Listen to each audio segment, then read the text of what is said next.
Just when the Formula One paddock thought it had a handle on Adrian Newey's new Aston Martin, the legendary designer delivered a classic final day surprise that has everyone talking once again. On Friday morning at the Barcelona test, the AMR26 rolled out of the garage fitted with a brand new, radically different floor. This wasn't a minor tweak. It was a major update that is visually aggressive and aerodynamically complex. This new design, which appeared after the car had already completed several days of running, demonstrates an incredible confidence and manufacturing speed from the Silverstone team. It also provides a fascinating insight into Newey's development philosophy and his relentless pursuit of aerodynamic perfection. The initial version of the AMR26 that debuted on Thursday was already considered innovative, with its extreme downwashing ramp side pods and the Newey kick on the floor edge. But this new floor takes the car's complexity to another level. The most significant change is in the middle section of the floor, which now features a series of deep, sculpted channels and intricate contours. Where the previous floor was relatively simple, this new version looks like a topographical map of a mountain range. This is classic Newey. He is not just designing a floor, he is sculpting a complex network of aerodynamic structures designed to manage airflow with surgical precision. The primary goal of these channels is to accelerate the airflow moving towards the rear of the car, creating a more powerful, low-pressure zone under the floor, and therefore, more downforce. Each channel is designed to manage a specific portion of the airflow, guiding it away from the turbulent wake of the front tires and energizing it before it enters the most critical part of the car, the diffuser.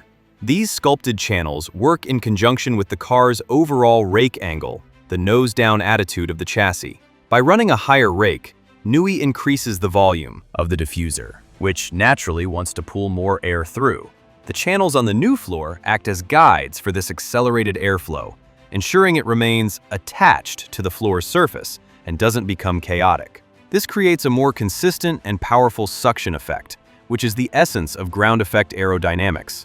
It's a design that requires the mechanical suspension and aerodynamic platform to be in perfect harmony. Furthermore, the edge of this new floor is even more aggressive. It appears to feature a more pronounced and longer edge wing. This is the part of the floor that runs parallel to the side of the car, and its job is to create and control the powerful vortices that seal the underfloor from turbulent air. By making this edge wing more complex, Newey is attempting to create a stronger and more resilient air curtain, making the car's downforce less sensitive to changes in ride height, roll, and yaw. This is crucial for driver confidence, as it means the car's aerodynamic grip should remain consistent and predictable through all phases of a corner. It's a clear sign that Aston Martin isn't just trying to find peak downforce.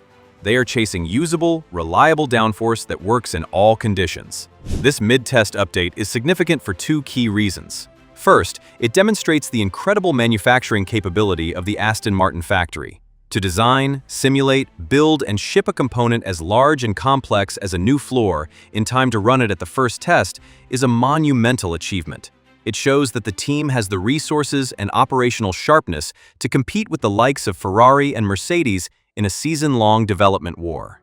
Second, it reveals Newey's iterative design process. He likely planned this all along. Run the baseline car for a few days to gather correlation data, and then introduce the first major upgrade to validate the next step in the development path.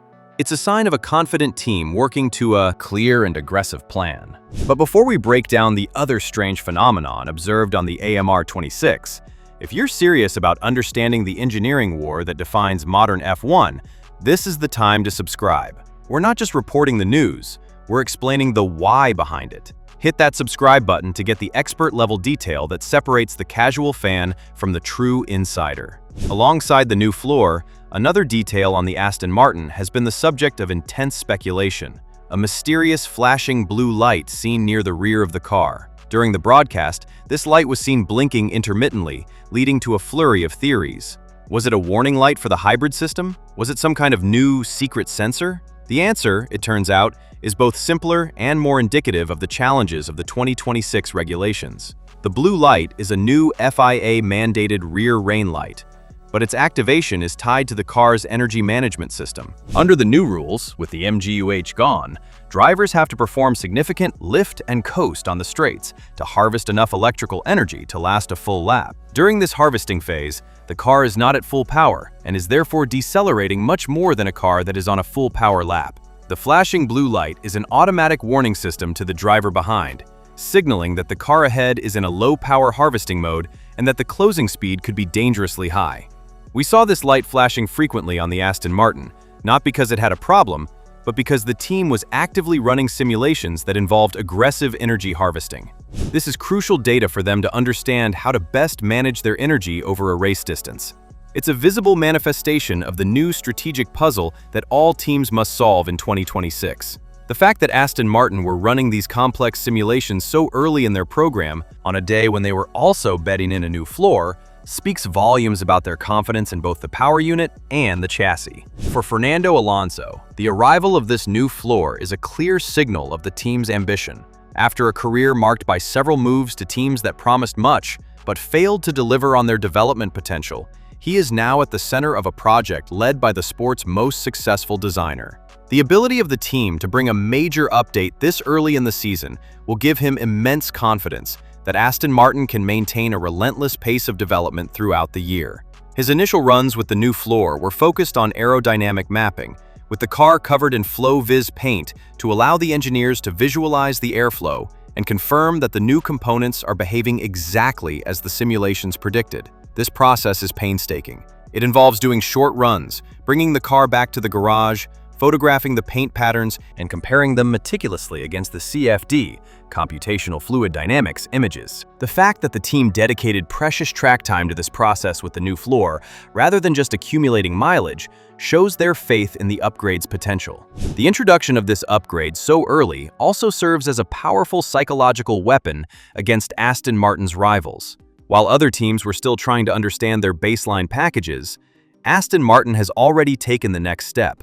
It forces their competitors to react. Engineers at Ferrari, Mercedes, and even the reigning champions McLaren will now be scrutinizing every available photo of this new floor, trying to understand the concepts Newey is pursuing and evaluating if their own development paths are heading in the right direction. It puts them on the back foot, forcing them to question their own designs. This is a classic Newey tactic, seen many times during his tenure at Red Bull, where a significant B-spec car would arrive at the first European race and reset the competitive order. To see this tactic deployed at the very first test of a new era is a bold statement that shows a champion's mindset. This aggressive development also provides a fascinating contrast with the approach of other teams. Ferrari, for example, spent the week methodically correlating their car after a delayed start, only showing their hand with a performance run at the very end.